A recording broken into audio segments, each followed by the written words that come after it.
Buenas tardes, doctor.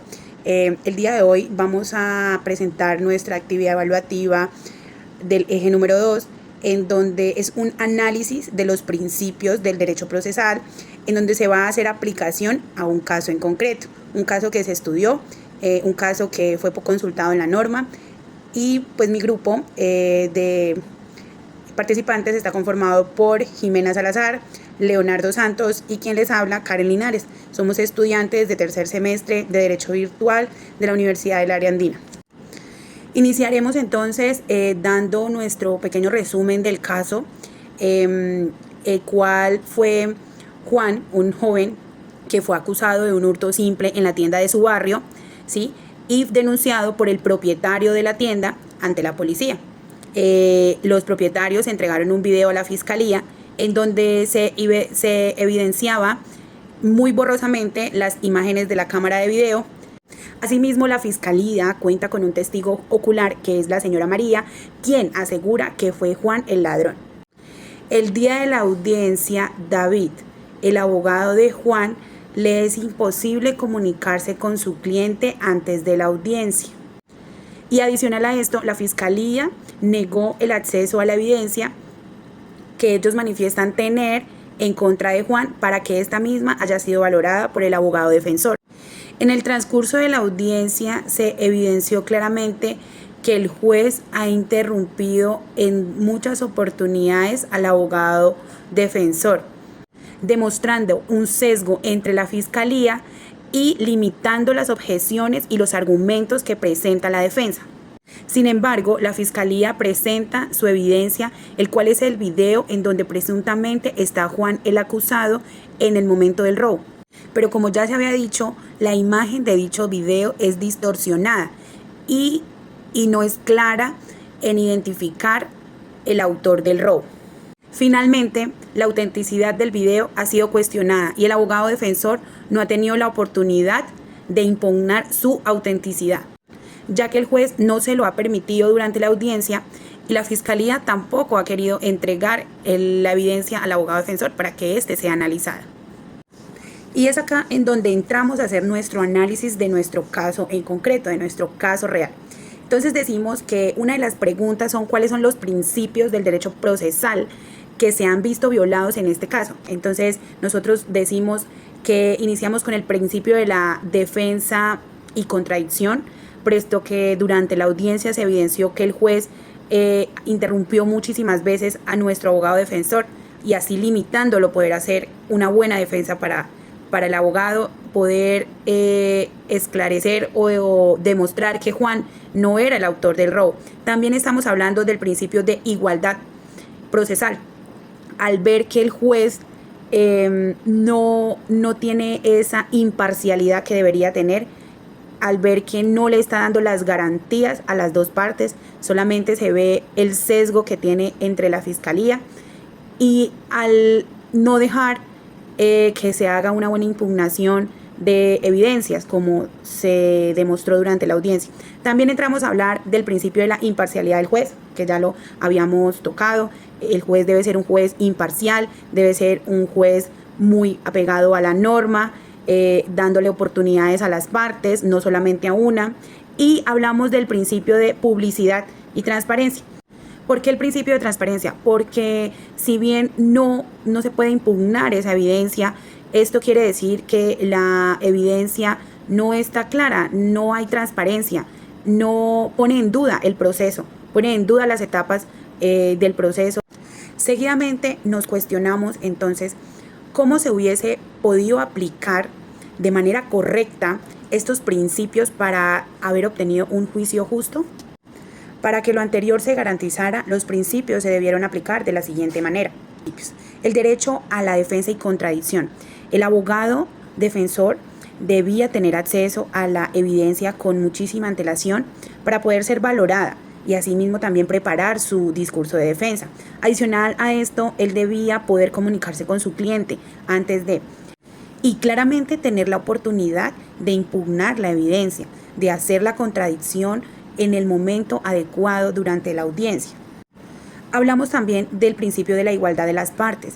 Este principio es fundamental para que un juicio sea justo, el juez debió haber permitido que ambas partes pudieran hacer objeciones, pudieran argumentadas claramente, para que así ambas partes no se sintieran en desigualdad de condiciones durante la audiencia. También hablamos de la imparcialidad judicial, en donde el juez debía actuar con neutralidad, no se debía ser evidente la favorabilidad hacia una parte y hacia la otra dos. De eso se trata el juez, de que sea imparcial en sus decisiones, de que sea un juez que escuche, un juez que dé oportunidades. Y también hablamos de la transparencia en la valoración de pruebas. Cualquier prueba que se presente durante una audiencia debe ser valorada por las dos partes y debe ser una prueba transparente, auténtica y fiable. Buenas tardes, mi nombre es Jimena Salazar. Vamos a dar continuidad al análisis del caso. Todas estas irregularidades que se presenciaron en el caso, se debe hacer se debe tomar acción frente a ellas. Y fueron las siguientes irregularidades: dificultades de comunicación del abogado, denegación del acceso a las pruebas, la parcialidad del juez y ciertas dudas que se tienen sobre la autenticidad del video. Estas acciones para estas irregularidades se deben tomar acciones inmediatas que de alguna manera garanticen el debido proceso, como se dicta en el artículo 29 del Código Penal y el derecho a la defensa en el artículo 8 de la Ley 906 de 2004. Primero, se debe hacer una acción como acción inmediata durante la audiencia. Se debe impugnar la prueba respecto al video, solicitar la exclusión por tener garantías de autenticidad en el artículo 176 de la Ley 906. La cadena de custodia no acreditada, artículo 177 de la Ley 906. La poca resolución del video que impide la identificación clara, según la jurisprudencia en la Corte Suprema de Justicia, en la sentencia 456/78 del 2020. Si se niega o es negativa esta solicitud, se debe pedir nulidad por indefensión, según el artículo 29 del Código Penal. Tercero, denuncia por imparcialidad del juez respecto al caso del señor. Se puede presentar una recusación de inmediato, según el artículo 137, 142 de la Ley 906, por realizar interrupciones durante la audiencia solo a la parte de la defensa y objeciones desiguales, entre otros hechos concretos. Esto puede tener algunas implicaciones legales y éticas, que ya las enumeraremos a continuación. Por ejemplo, dentro de estos hechos se puede tener implicaciones legales, primero como la nulidad del proceso, cuando se está vulnerando el derecho a la defensa, siendo imparcial, falta del debido proceso, se puede declarar nulo o se debe repetir desde el momento que ocurrió la irregularidad. Violación del derecho a un juicio justo. Tercero, responsabilidad disciplinaria y penal de los funcionarios. Cuarto, daño a la presunción de inocencia. Quinto, nulidad de actuaciones procesales. Es la violación consecuencia directa y grave a los derechos fundamentales, violando todo principio al debido proceso, que ha afectado las irregularidades del derecho a la defensa. Y sexto, la exclusión a la prueba ilícita. Estas pruebas obtenidas que se presentaron con violación a los derechos fundamentales, como el video, al que no se permitió el acceso a la defensa para verificar y analizar, puede ser declarado inadmisible y sacarlo como prueba del juicio. Recursos legales. Las bases para interponer serían la apelación, la casación o incluso acciones de tutela, buscando la revisión y corrección de las decisiones judiciales que están viciadas. Ya acá damos continuidad al análisis con el compañero Leonardo. Para continuar con el caso simulado, el robo, voy a ver las implicaciones éticas que corresponden a este caso. Y empezaremos con la Ley 1564 del 2012. Abro comillas. Artículo primero. Objeto. Este código regula la actividad procesal en los asuntos civiles, comerciales, de familia y agrarios. Se aplica además a todos los asuntos, cualquier jurisdicción o especialidad y a las actuaciones de particulares y autoridades administrativas, cuando ejerzan funciones jurisdiccionales, en cuanto no estén regulados expresamente en otras leyes. En este caso, Juan, el acusado, Laura, la fiscal que presentó el caso, David, el abogado defensor de Juan, María, testigo ocular de este robo. Las implicaciones éticas podríamos decir y enumerar como primero, conducta antiprofesional del juez. El sesgo que se evidencia del juez y la fiscalía son evidentes. Una conducta ética reprochable de la fiscalía al no compartir la evidencia solicitada por el defensor es una prueba de dudosa autenticidad por falta de lealtad procesal. Ocultar pruebas va en contravía de los principios éticos. Tercero, el abogado queda en un dilema ético con su defendido, al no poder trabajar con honestidad y podría denunciar esta irregularidad, es decir, es la función y la obligación del abogado. Todas las irregularidades como las actas, grabaciones, etc., para llegar a sustentar recursos, debe presionar por transparencia.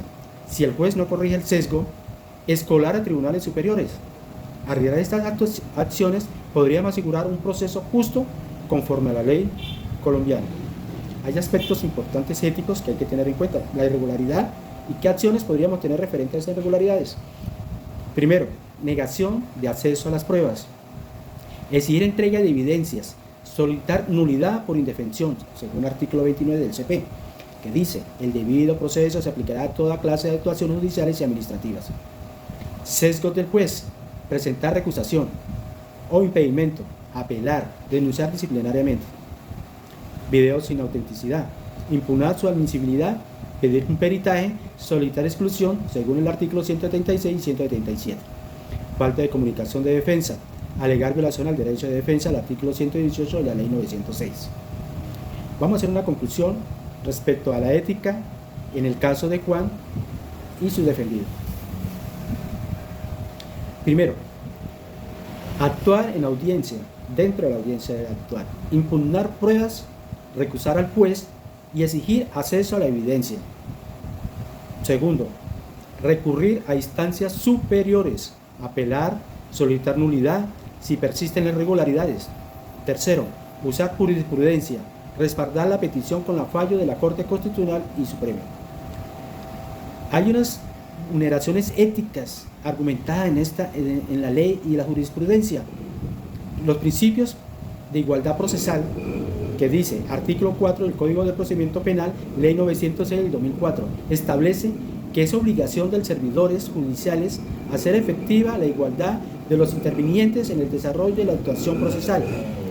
Sentencia C-203 de 2011 de la Corte Constitucional. La Corte reiteró en diferentes pronunciamientos que el principio de igualdad procesal implica que todas las partes deben tener las mismas oportunidades para ejercer su derecho sin discriminación alguna.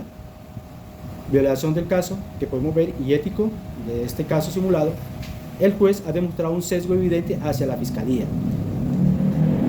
interrumpiendo frecuentemente al abogado defensor y permitiendo objeciones continuas de la fiscalía mientras limita las objeciones de la defensa. Este trato desigual compromete la igualdad procesal entre las partes. El principio de imparcialidad judicial y ético corresponde al artículo 13 de la Constitución Política de Colombia, que nos dice garantizar el derecho a la igualdad ante la ley, lo que implica que toda persona debe ser tratada con imparcialidad por los jueces. Sentencia C-338 del 2016 de la Corte Constitucional. La Corte destacó que la imparcialidad judicial es componente esencial del debido proceso y que el juez debe decidir con fundamento en los hechos y de acuerdo con los imperativos del orden jurídico sin influenciar indebida. Hay una pequeña reflexión que podríamos anotar y finalizar en este caso simulado.